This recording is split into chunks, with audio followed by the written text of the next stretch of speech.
지난주에 우리 안식일의 본질에 대해서 이제 말씀을 나누었잖아요.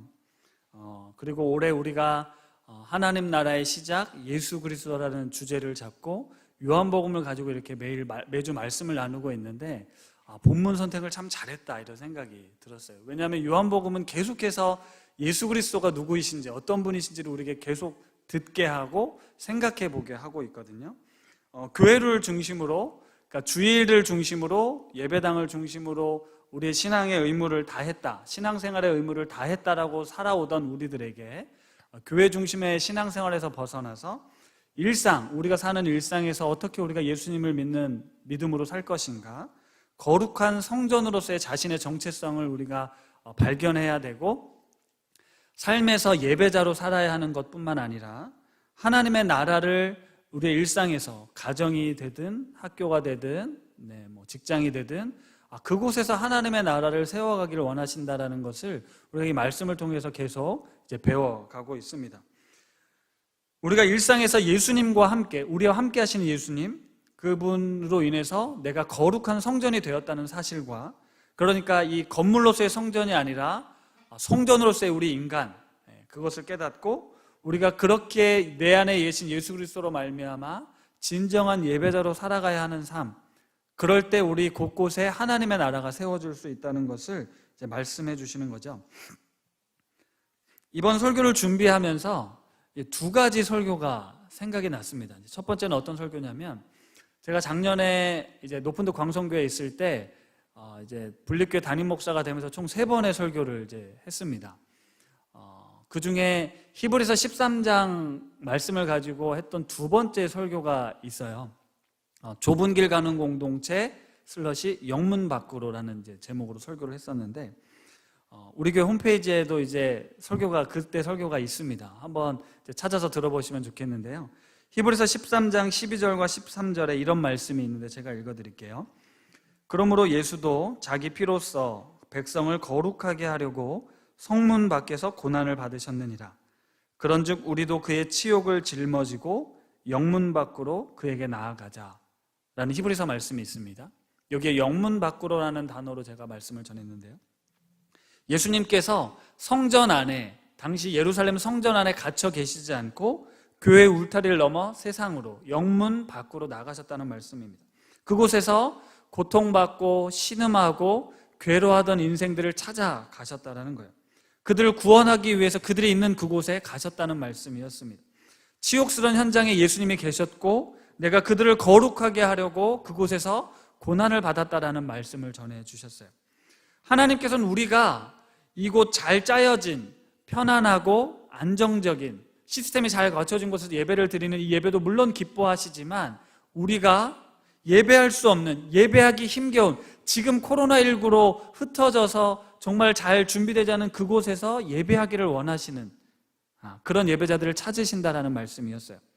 예루살렘 성전도 아니고 그리심산도 아니고 사마리아의 뜨거운 태양이 내리쬐는 한낮의 우물가, 그곳에서 여인을 만나시고 여기가 바로 예배하는 곳이다, 너가 예배할 곳이 바로 이곳이다라는, 그 장소의 문제가 아니라 내가 너와 함께하고 있는 그곳에서 내가 예배를 드릴 수 있다라는 것을 이제 말씀해 주셨습니다. 여러분이 살고 있는 그 현장을 이야기하는 겁니다. 평탄하고 순적하게 일이 잘 풀릴 때만 찬양하고 기뻐하고 예배하는 것이 아니라, 일이 뜻대로 안 풀릴 때, 문제가 잘 해결되지 않을 때, 그것 때문에 괴롭고 스트레스 받고 잠 못 이루고 힘겨워하는 그곳에 내가 너와 함께 할게, 그곳에서 하나님을 예배하자라고 말씀하시는 거예요. 나의 한계를 계속 테스트하고 있는 그런 현장들이 있지 않습니까? 더 이상은 못 버티겠다, 못 참겠다, 그곳에 우리 주님이 내가 너와 함께 할게, 내가 너의 아픔을 안다, 너의 괴로움을 안다, 이 아픔을, 이 고난을 같이 이겨나가자라고 말씀하시는 거예요. 작년 봄에 제가 이제 노프트 광성교회에서 이제 성지순례를 함께 할 기회가 있어서 이스라엘 성지순례를 다녀왔습니다. 여러 가지 코스들이 이제 다 의미 있고 중요했지만 저에게 특별히 기억에 남는 곳은 이제 유대 광야였어요. 유대 광야에 그래서 같이 성도님들과 예배를 드리고 같이 기도하고 찬양하고 이제 개인적인 시간을 이제 주셨습니다. 그때 이제 유대 광야를 바라보면서 한동안 이제 광야를 쳐다보고 묵상하던 때가 있었는데요. 그때 가이드해 주시던 목사님께서 여기가 이 유대 광야가 이제 다윗이 시편 23편을 기록한 곳이다라고 이제 이야기를 해주셨어요. 그러니까 제 눈에 보이는 유대 광야가 보이는데 여기가 시편 23편이니까 얼마나 감동적이겠습니까? 그 사진을 한번 좀 보여주시죠. 네, 여기가 유대 광야인데요. 시편 23편을 생각하고 유대 광야를 보시면 푸른 초장과 쉴만한 물가가 보이시나요? 유대 광야는 푸른 초장, 듬성듬성 풀이 보이는 것 같고 물은 어디 숨어있는지 잘 보이진 않는데, 네, 다윗은 이곳에서 하나님 안에서 하나님과 함께 누리는 자신의 삶을 그렇게 아름다운 언어로 표현을 하고 있는 거예요. 양을 먹일 풀이 조금이라도 있고 그들이 마실 물이 조금이라도 있다면 차고 넘치는 풍족함이 아니지만 내게 부족함이 없습니다라고 고백하고 있는 거예요. 내 잔이 넘칩니다라고 다윗은 고백을 하고 있는 거예요. 우리가 사실 이런 진짜 광야 같은 삶을 살고 있는데 예수님 때문에, 하나님 때문에 우리의 잔이 넘칩니다. 내가 푸른 초장, 쉴만한 물가를 살고 있습니다라는 고백을 하고 있다는 거죠. 이게 진짜 믿은 자들에게 주시는 복인 것 같아요. 네. 그래서 오늘 말씀 제목처럼 이게 영생을 누리는 삶이라는 거예요. 주님이 계셔서 내 눈앞에 펼쳐진 상황은 남들이 보면 진짜 말도 안 되는 상황 같은데 나에게는 푸른 초장, 쉴만한 물가 같은 삶을 누리게 되는 거예요. 이게 영생을 누린다라는 뜻이라는 거죠. 또 하나의 설교가 생각이 났습니다.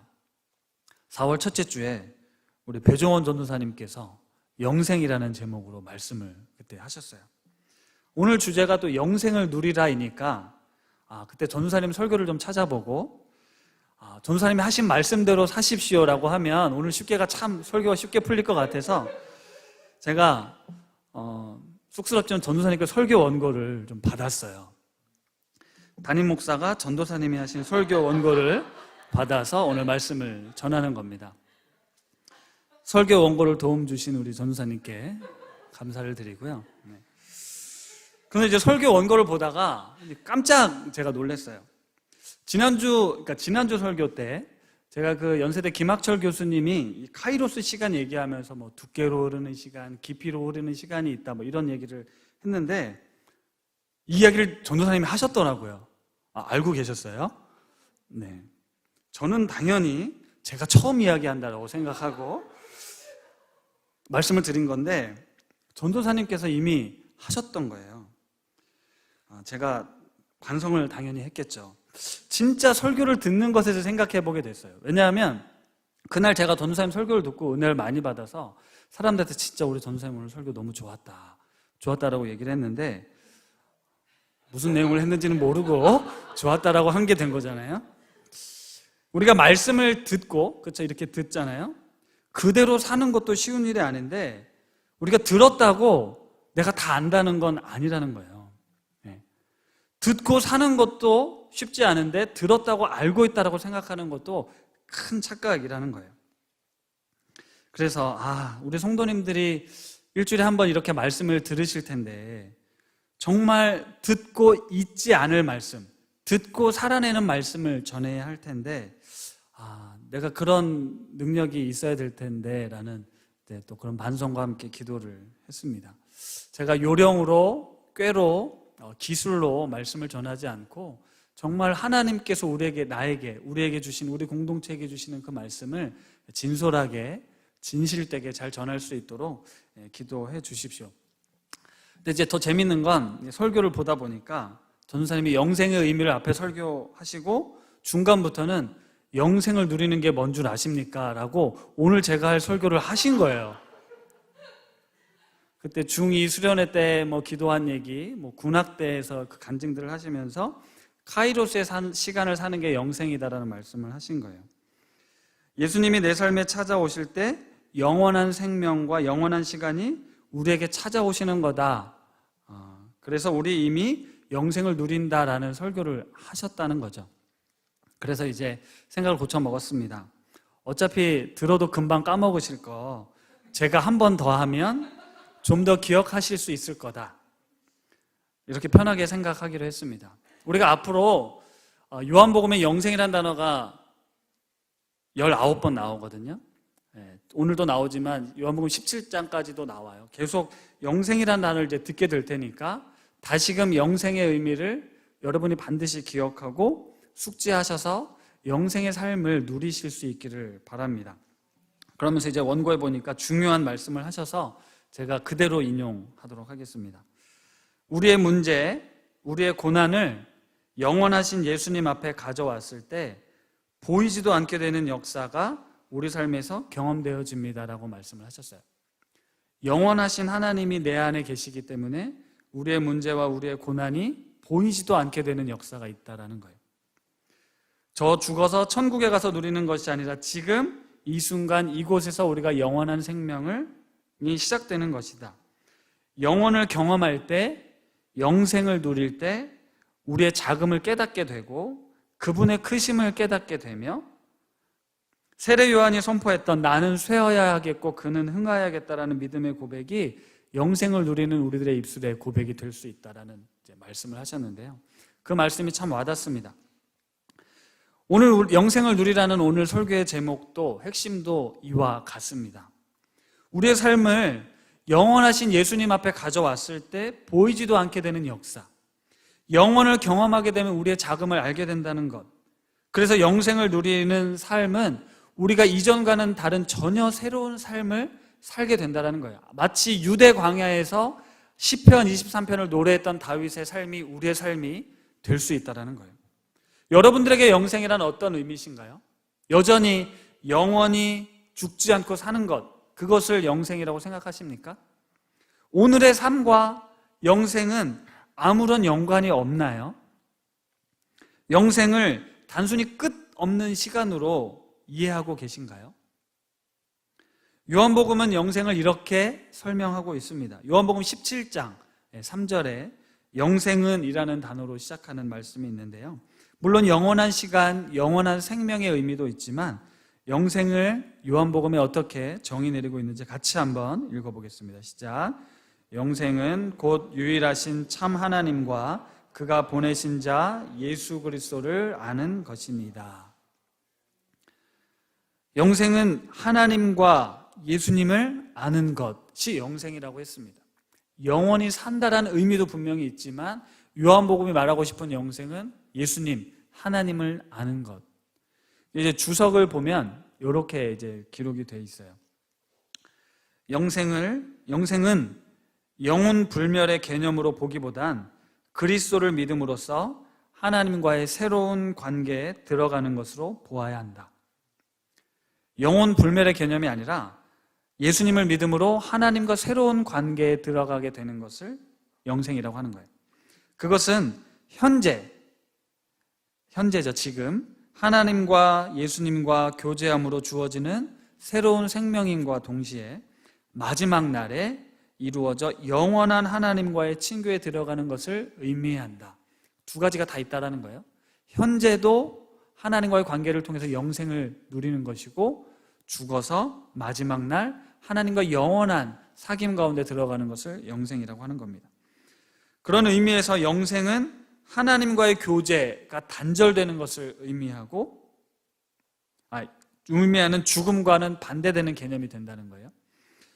그래서 이 말씀은 예수를 믿는 자만이 이런 영생을 소유할 수 있다는 기독교의 진리를 설명해 주고 있는 겁니다. 영생의 의미를 우리 머릿속에 하나님을 아는 것, 예수님을 믿는 것이라고 이제 새겨야 한다는 거죠. 지난 부활주일 날 제가 이제 평강이 있을지어다라는 말씀을 전할 때 우리가 평강을 누리지 못하는 이유가 이 어떤 평안을 어떤 상태라고 생각하기 때문이라고 말씀을 드렸어요.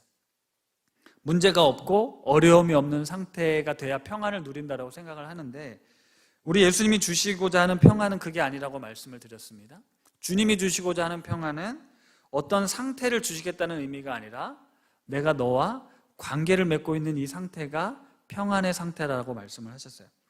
너가 어떤 삶을 살더라도 어떤 문제가 있더라도 네가 아프고 네가 실패한다 할지라도, 네가 좀 돈이 없다 할지라도, 일이 잘 풀리지 않는다 할지라도 그런 현실적인 상황 때문에 요동치는 평안이 아니라 내가 너를 그럼에도 불구하고 끝까지 지켜줄게, 내가 너와 함께 할게, 내가 너를 버리지 않을 거야, 포기하지 않을 거야 라는 그 사실, 그 관계 때문에 우리가 안정감을 누리고 평안을 누리게 된다라는 말씀을 하신 거예요.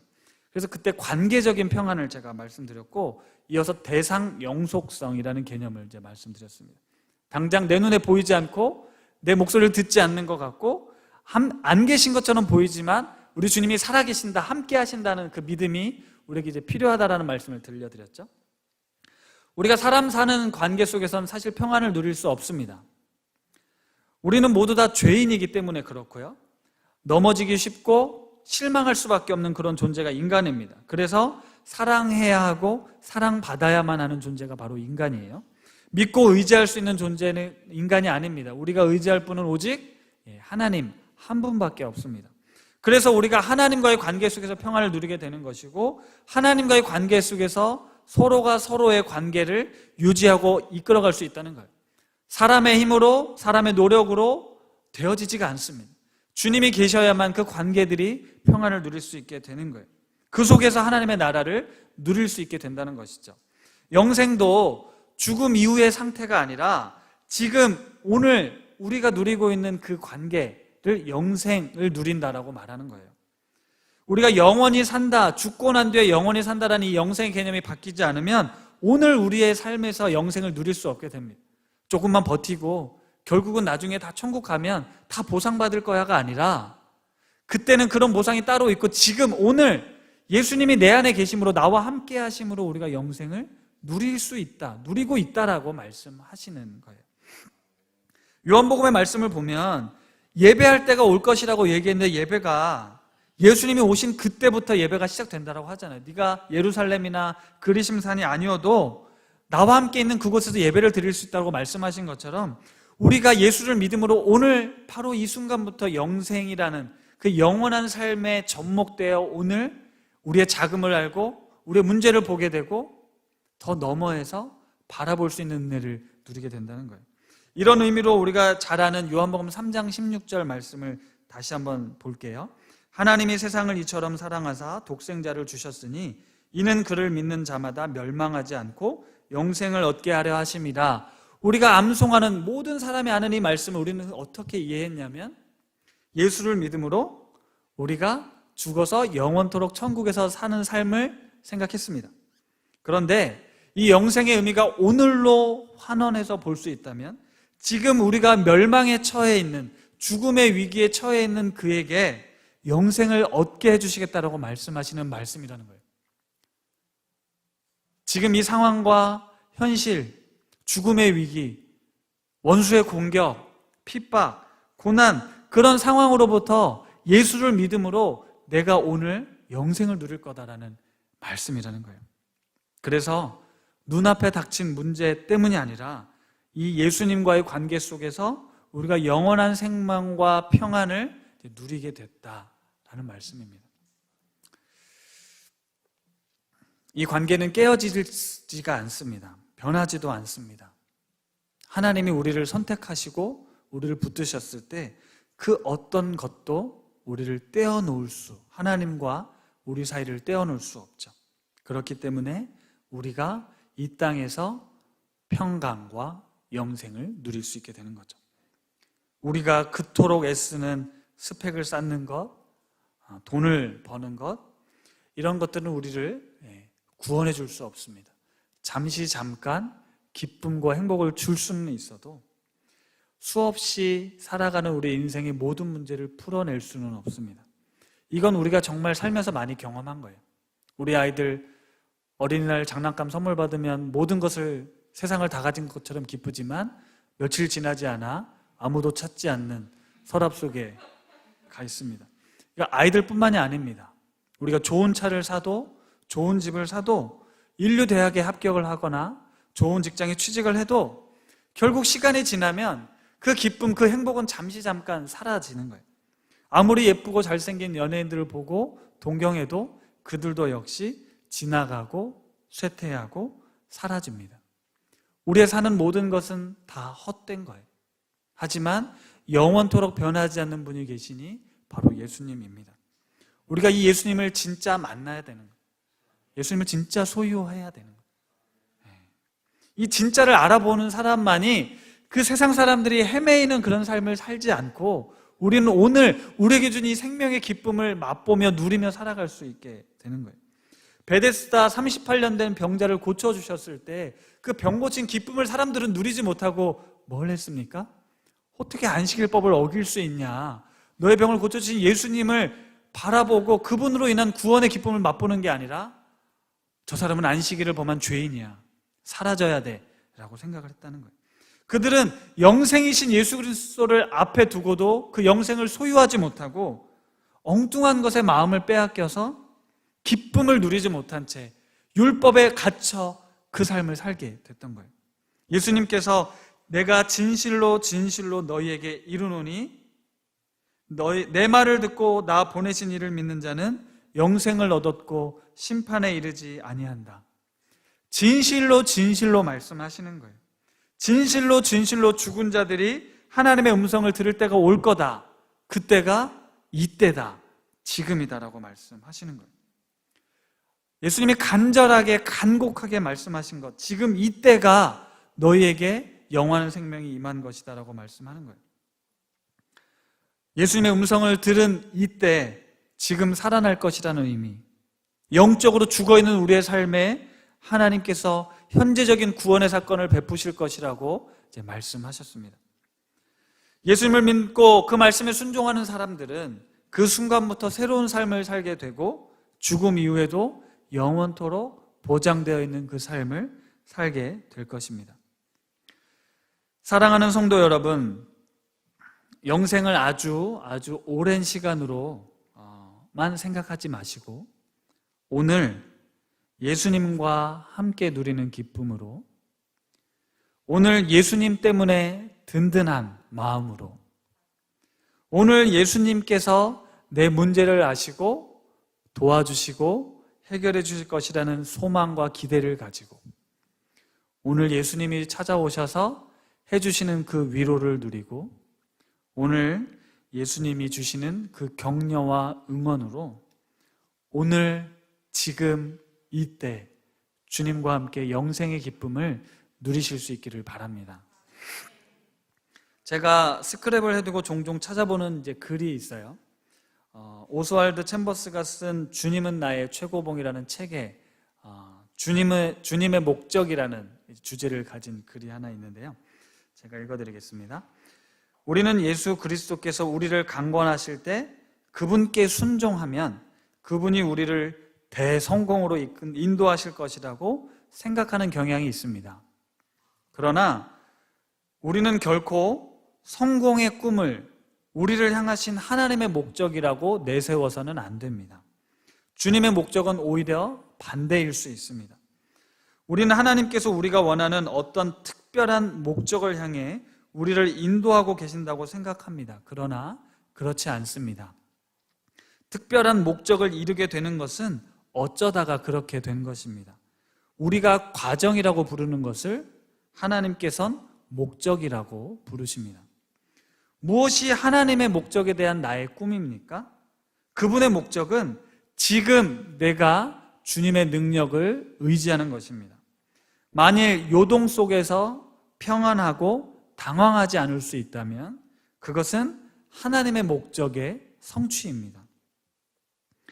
하나님은 어떤 특별한 마무리를 향해 역사하지 않으십니다. 그분의 목적은 그 과정입니다. 해변도 보이지 않고 성공도 목적지도 없는 가운데 파도 위를 걷고 계신 주님을 바라보는 것, 바다 위를 걸으시는 주님을 보기 때문에 완전한 확신 가운데 머무는 것. 그래서 하나님을 영화롭게 하는 것은 과정이지 목적이 아닙니다. 중략하고요. 하나님의 목적은 주께서 지금 내 삶의 혼돈 위에서 걸으실 수 있음을 내가 보게 하는 것입니다. 우리가 이것 외에 더 이상의 목적을 보려고 한다면 우리는 당면한 현재에 충분한 주의를 기울이는 것이 아닙니다.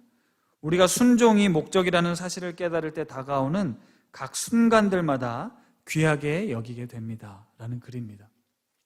제가 이 글을 마음에 많이 새겨두고 이제 종종 찾아보는데요. 그 중에 이런 글귀가 마음에 남습니다. 그분의 목적은 지금 내가 주님의 능력을 의지하는 것이다. 만일 요동 속에서 평안하고 당황하지 않을 수 있다면 그것은 하나님의 목적의 성취다. 내가 이 어려움을 뚫고 어떤 목적을 성취해서 하나님의 기쁨이 돼야지가 아니라 그 목적 가운데 평안하게 요동치지 않고 살아가는 삶을 하나님이 보신다는 거예요. 하나님은 나중에 내가 얼마나 교회를 크고 멋지고 아름답게 만들어냈는지를 보고 싶은 게 아니라 너에게 주어진 그 현실 속에서 내가 어떤 목회를, 어떤 목사로 살아가고 있는지를 보시고 싶으시다는 거예요. 우리가 어느 가정에서 태어났든지 어떤 관계를 맺고 있든지 혹시 부자이든지 가난하든지 똑똑하든지 좀 머리가 좀 부족하다든지 우리는 재정적인 능력이나 학업이나 지식에 어떤 수많은 다양한 삶의 울타리를 내가 안고 살아가잖아요. 우리 모두는 다 다릅니다. 다른 모습으로 다른 형태로 살아가고 있는데 그 다양한 삶의 현장 속에서 결국은 예수님을 만나고 그분 때문에 그분을 믿는 믿음으로 요동하지 않고 평안한 삶을 사는 것이 하나님이 우리 인생을 향한 목적이라는 거예요. 요동하지 않고 내 삶의 현장에 여전히 함께 하시는, 걸어가고 계신 주님을 바라보는 것, 그게 진짜 그리스도인의 삶의 목적이라는 겁니다. 그리고 그 주님을 만나고 그 주님을 믿고 그분과 함께 삶을 살아내는 것을 우리 주님이 바라신다라는 거예요. 우리가 인생이라는 등산을 걸어갈 때 저 등산의 최정상을 올라가야 하는 것만이 의미가 아닙니다. 중간에 멈춰서 내려올 수도 있고요. 다 오르지 못할 수도 있습니다. 인생의 정상을 향해 가다가 그만 생을 마감할 수도 있죠. 그런 삶이 모두 다 실패한 삶이다, 무의미한 삶이다라고 그 누구도 이야기할 수 없습니다.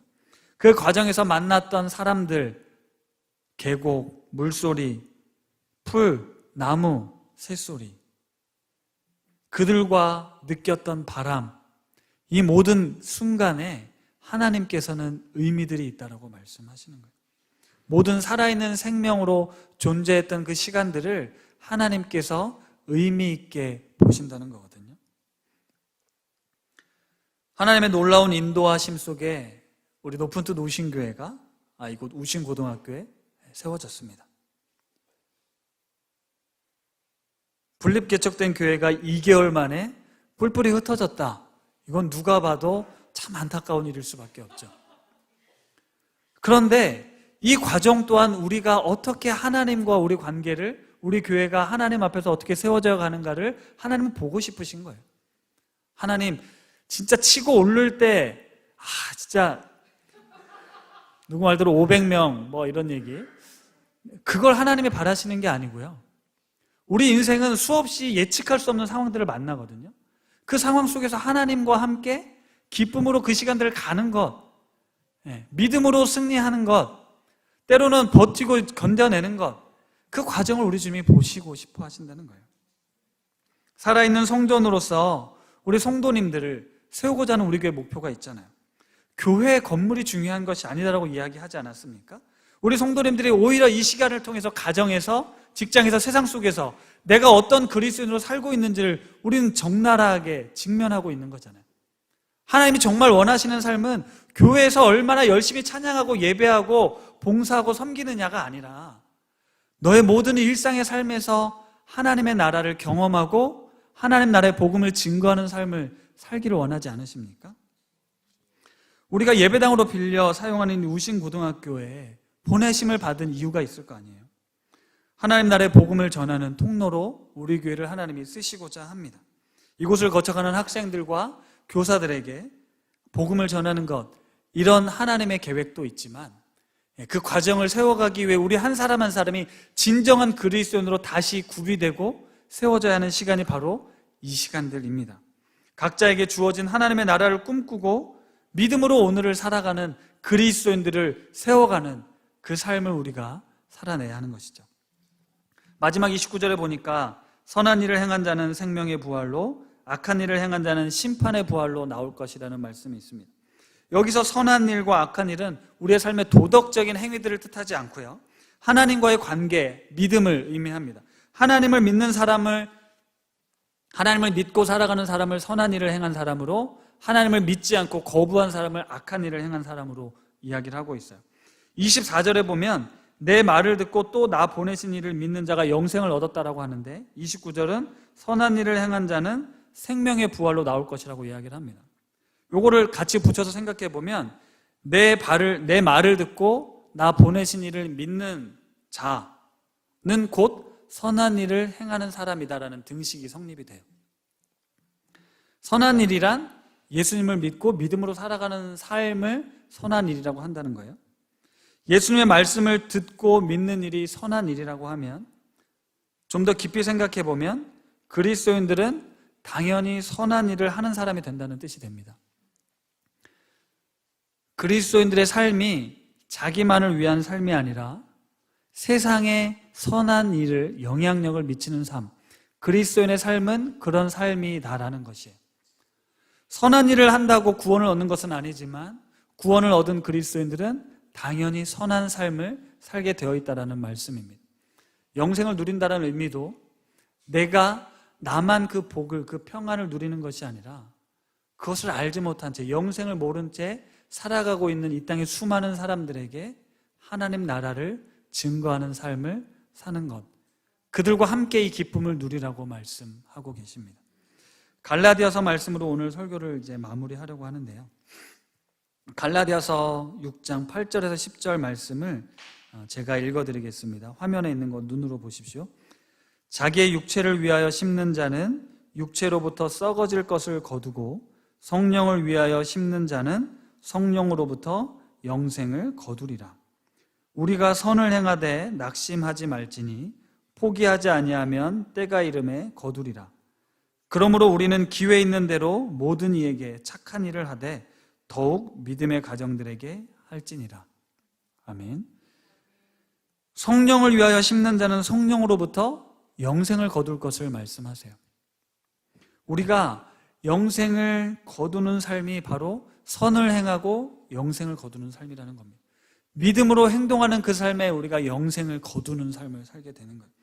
선을 행하되 낙심하지 말라고 얘기하고 포기하지 말라고 이야기하십니다.